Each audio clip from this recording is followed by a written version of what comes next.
On this week's episode of I-501C, the podcast for nonprofit board members, we're bringing a guest back.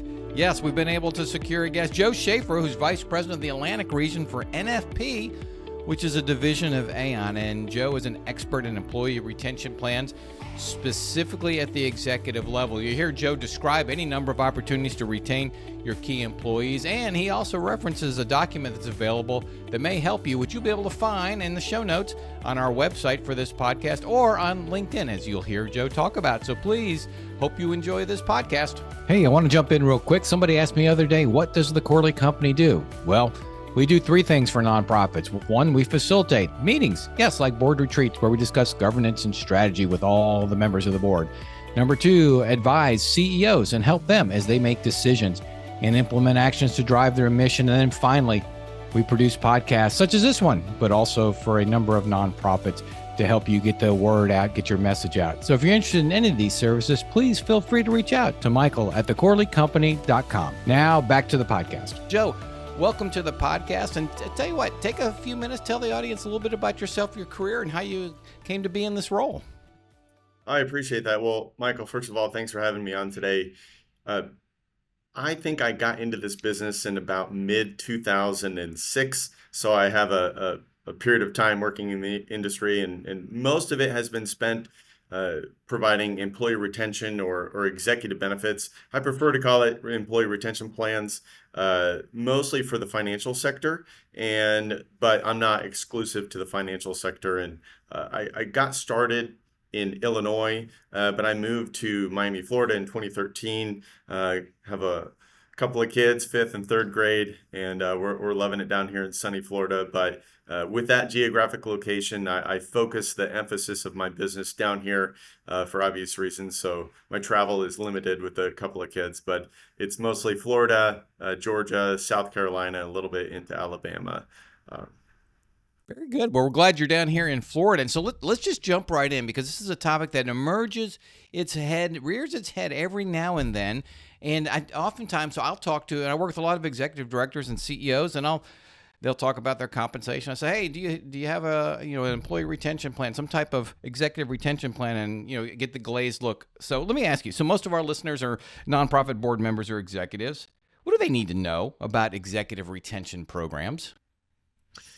Well, it's really from two perspectives. So you mentioned executive directors, and you also mentioned board members. And I like to look at it from both perspectives because they're both important. And whatever the plan is, it needs to be meaningful for both.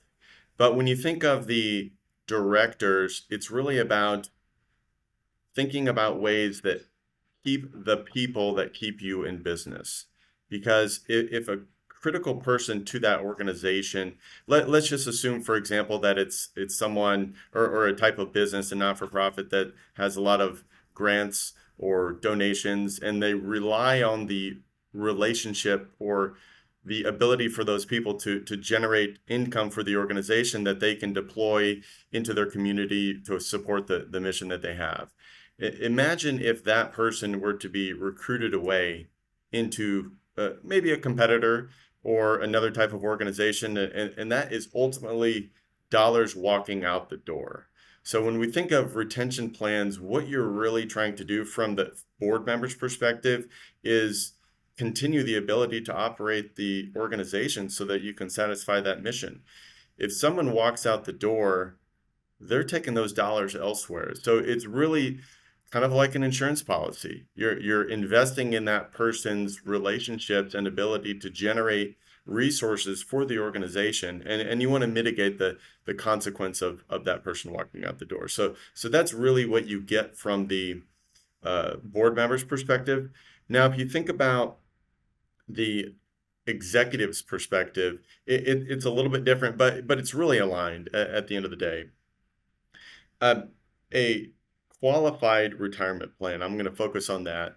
Those are great. They allow people to save on a tax-preferred basis for the future, and they're really effective, but there's limitations in those. When you think about what you can contribute to a 401k, for example, when we talk about a qualified plan, that's what I mean by a qualified plan. But there's other types, 403b if you're a school or a church, something like that. But If you're limited in what you can put into those plans, you're very limited in what you can get out of those plans when you get to retirement. So if you think about an executive at an organization, they're probably maxing that out. And when they get to retirement, the golden or the gold standard is usually you want to have 60, 70, maybe 80% of what you were earning while you were working available for you when you retire so that you can continue your standard of living. Now, the executive at an organization can't put enough away to get that amount in their retirement. They can probably get 30, 40, maybe 50% of their final salary from those sources. So when we think about executive benefits or benefits for the highly compensated, all we're really trying to do, or the problem that we're trying to solve, is to fill that space. If you have 40% available in retirement and you need to get to 60 or 70, there's obviously a gap that needs to be filled or a shortfall. So that's where executive benefits come in to create an equitable playing field for everyone at the organization from top to bottom. So we're not talking about enriching the executives. We're just talking about providing benefits to them that are meaningful to get them to where they should be with retirement, because they can't get there with a qualified plan. So that's what I mean from the executive standpoint. And so it's about creating something meaningful for them. And so that's the other perspective. And so if I'm a board member, I'm looking at this, and I'm referring to the document that you sent me, and from recruiting to retirement. Can you talk a little bit about that? Because recruiting is a big part of things, and if you have an executive benefits plan in place, I assume would help you attract a higher level of talent. Well, that's really the goal. And in a non-for-profit, you're limited in the ways that you can compensate or attract those individuals to the organization because there's no equity on the table. Right? So you have to think of other strategies or solutions to get that person to come to the organization. So that's another point that I probably should have added at the beginning in terms of the perspective of the board members. Okay, so we go from recruiting to retirement. Well, let's just say I'm a nonprofit board. I've got an executive I want to retain now. When do you implement a program? When do you begin thinking about it? Well, I think it should always be at the forefront. I hate to give you this answer, but it's really one of those case by case, it depends answers. Everyone is different. Everyone's profile is different. What is the makeup of the organization? Is it a very large national non-for-profit, or is it a small local community focused non-for-profit? So I think the full spectrum is there. If you use it to hire someone, so as an attraction tool, then you probably need to do it towards the beginning. Obviously, it could be until after someone has proven themselves, so it could be a time-based. But the best way that I like to think about it is don't wait until it's too late. And the reason behind that is because, one, it could be based on age. There's not enough time for that person to develop a meaningful enough benefit, because maybe all of a sudden the person's 62 and they want to retire at 65. You probably don't have enough time to provide something that's meaningful for that person. And then they're left in retirement without enough income, or they have to keep working when they shouldn't be working anymore, right? In addition to that, if you've waited too long, it's more than likely, if they're a good employee, they're getting knocks on the door by other groups trying to hire them. And you don't want to wait until it's too late, meaning that they've received a good offer from someone, because they have to entertain a good offer. Maybe they're like me and they have a couple of kids and they want to put them through college, and they have to take care of their families. So they have to entertain these other offers. I've had situations, and this is an example. This happened to be in the for-profit space, but the example is still relevant, where an employee was recruited. They'd been at the organization for 15 years. They were loyal. They grew up in the community, but they were recruited. Actually came through LinkedIn or something like that, I believe. And they were recruited. They went through the whole interview process, and they got a really good offer, or that person got a really good offer. He did not want to leave that organization. He wanted to stay there. He grew up there. He knew the people. They were basically like family. So he said, look, this is the offer that I got. I want to give you guys the opportunity. I want to stay here. I don't want to leave, but I have to do what's right for my family. So They called me. It was an existing client already, so it worked out. They called me and they said, "What can we do for this person?" So they were sort of caught on their heels, and they had to scramble to put something together. We ultimately were able to retain that person because we came up with a really good solution. And I'm not going to get into the details of the solution, but what it did is we individualized the plan that created some distributions that were timed with when his kids would go to college. And that was a big deal. I'm sure. And so he had some liquidity. He was 38 at the time. He had some liquidity at the time when he needed it most. He hasn't received them yet because that was a pretty recent deal. Yeah. But the point is, we were able to individualize a plan that spoke to him, so it was meaningful. It also will have some retirement income in the future, but we put it together and it really works. So that is a good example of why you shouldn't wait. That's fascinating. So there's some flexibility in the plans. I want to talk about plans in general. And you mentioned this qualified plans, which means if there's qualified plans, there are non-qualified plans, right? So for in the nonprofit world, 403B, 401k, but you also hear things about a 457, the split dollar stuff, and I don't want to get into too much detail because it gets confusing. But just can you paint the landscape? What are the opportunities? What should boards consider in the nonprofit sector? I think the biggest consideration is number one, who the person is that you're trying to retain, right? And number two, what is the profile of the organization? And the reason I say that is because it will start to drive us in the direction of the plan structure based on who the organization is. You mentioned 457 plans. There's a couple of different types. There's a B plan and an F plan. And without getting too far into the weeds, the B plan is really like another 401k, where you have contributions that you make and there's a limit to those contributions. So you have similar limitations like you would in a 401k. The F plan is another type of plan that there's no limitations. So that makes up for it, but there are some potential onerous tax consequences as a result of those.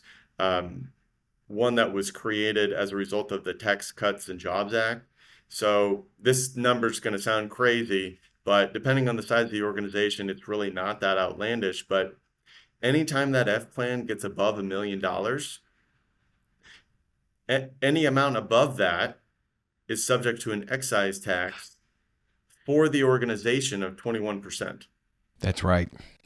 That's pretty painful for an organization that doesn't pay income tax. All of a sudden, this is created, and there's a lot more details that I can go into if you'd like. However, the predominance of the split dollar plan that you mentioned, even though it's been around for a very long time, it has come back into vogue as a result of that excise tax. So there were a lot of organizations that had these F plans that got really large, and then all of a sudden they had this 21% excise tax out of nowhere, and they said, what do we do about this?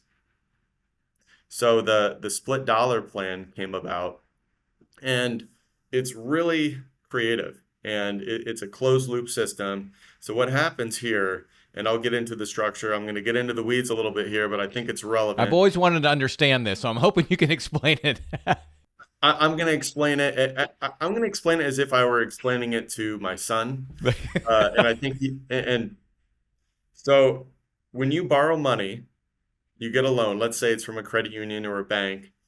You get that money, and you don't pay tax on that, right? Because it's a loan. A loan is an income. So the same thing happens with the organization. A credit union is a really good example because they're in the business of lending money, right? So they do this all day. It makes a lot of sense there. They have the cash to do it. Doesn't mean you have to be a credit union. I've done it for other types of organizations that it works really well. Hospitals are a great example of that, where they have some highly paid executives and they're really important to the organization. I'm kind of diverting there. But what happens is the organization lends money to the executive. They take that loan, those dollars, and they purchase a cash value permanent life insurance policy. Okay? That cash value will grow. And if you have an expected retirement date, when you get to retirement, you can use that cash value as your retirement income. You take distributions as loans from the policy, and those are tax-free. Now, a life insurance policy has two major components. It has the cash value, which is like a high interest savings account. And the other component is the death benefit, right? Very simply. Guess who gets that death benefit when the executive ultimately passes away? The lender, The the original lender, lender. Yeah. the organization. So what happens is that loan at the beginning gets fully repaid plus interest when that person dies.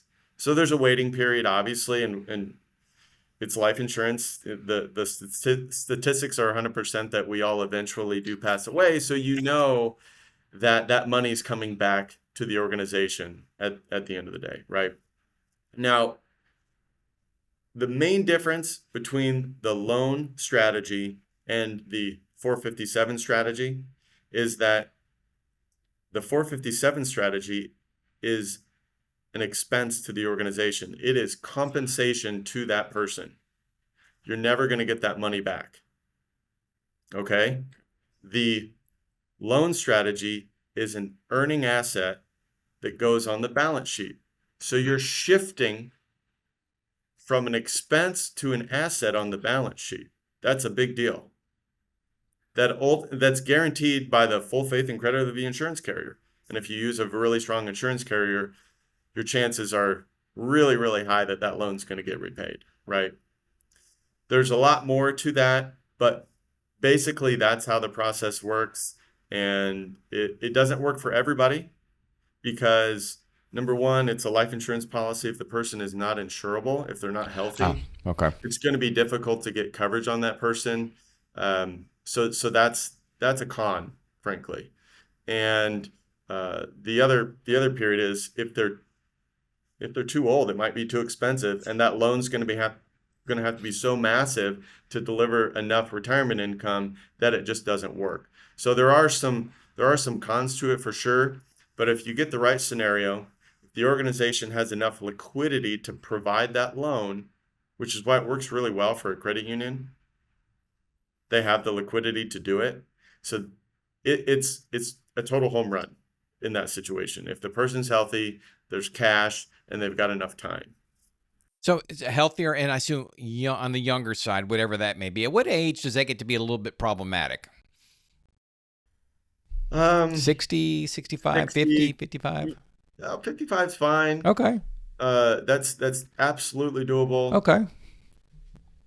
And that makes sense because at 55, you're probably the sweet spot of your career, and you've probably demonstrated your ability. And you'd like to think you're at the place you're going to be maybe for the remaining 10 years if you're an executive. So no, that's helpful. And I loved your explanation. I think I actually understood it, but especially it was fascinating why it's beneficial to the lender. It's an asset on their books, the organization. That's fascinating, and that makes a lot of sense. And here's the other reason that's important. Not-for-profits have to file, well, not all of them, most of them have to file a 990. It's a schedule, and the compensation to the executives is listed on the 990. Yes. If you're in a 457 plan, it's right there, black and white, to the public. Everyone can see it. So the public perception, the optics to it may not be that favorable because there's no explanation in the 990. Hey, why did we do this? We needed to retain this person for reason 1, 2, and 3. It just says, here are the dollars, right? Yes. Even though the full picture's not there. There's no context. Yes, you're exactly right. With the split dollar, it sits on Schedule L. It's a loan. So it's still there. It's not hidden. It's in plain sight, but it's not reflected as compensation. So the public perception isn't the same. Well stated. Yeah, that makes a lot of sense. So what size organizations does this start even making sense? You know, there are a lot of nonprofits that are extremely small. Does it matter the size of the organization? I mean, obviously they got to be able to afford it, but what do you see out there? It can be a very small organization if it's just one person, and if the expected benefit plan, I mean, that's really what it comes down to for the split dollar strategy. It can be a very small organization, especially if the person is healthy. You can make it work, but it's typically for a little bit larger organization, I would say. Again, it's one of those it depends answers. Sure. No, that makes sense, and I appreciate that. So if there are board members listening, and I know there are probably at least a couple listening to this, and they're like, we want to retain that executive. How do they even go through the thought process of this, and how do they get to the point where they might even reach out to you, Joe? What conversations do boards need to have about this? Well, I think it's about pinpointing what the problem is, right? The number one, oftentimes it's latent, meaning that no one really understands that executives, the highly compensated, are, for lack of a better term, treated not in the same way that those lower down in the organization are. Look, everyone's important to the organization. Everyone has a role and has an impact, not to diminish that. But those who are leading the organization, those are the ones who are most in charge of the organization. So there should be an equitable amount of benefits across the board. So simply identifying that there is a need there, number one, right? And then once we identify that there is a problem or a need, we start to quantify what that problem is, what could be walking out the door. And once we understand that it's a big enough problem to solve, it becomes a lot easier to solve. So that's more of the process. I like to pinpoint the problem. I like to calculate how big it is. And then we look, hey, what's the strategy? How do we fix this? I think that's a better method to take. And I can walk through that with boards, and everyone's different, but they all have that similar problem about an unintended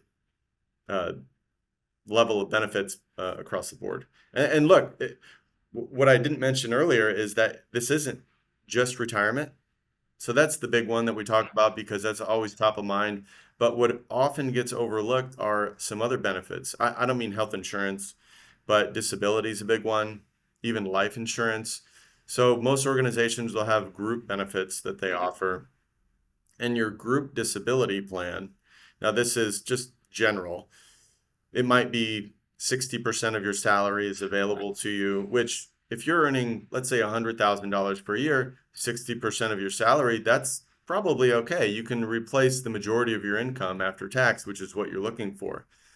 But as soon as you get over $100,000, which isn't a huge amount of money depending on the type of organization, you can't replace your income with $60,000 per year because there'll be a percentage cap or a dollar cap or both. So it'll be up to 60% with a cap of 5,000 per month or maybe 10,000 per month. So depending on the organization, it'll be a little bit different in what they offer, but the more you make at the organization, the less you can replace if you are disabled. And most disabilities aren't because you got whiplash from a car accident. They're because you're sick, frankly. So if you get sick and you're unable to work, all of a sudden you're disabled and you can't earn an income.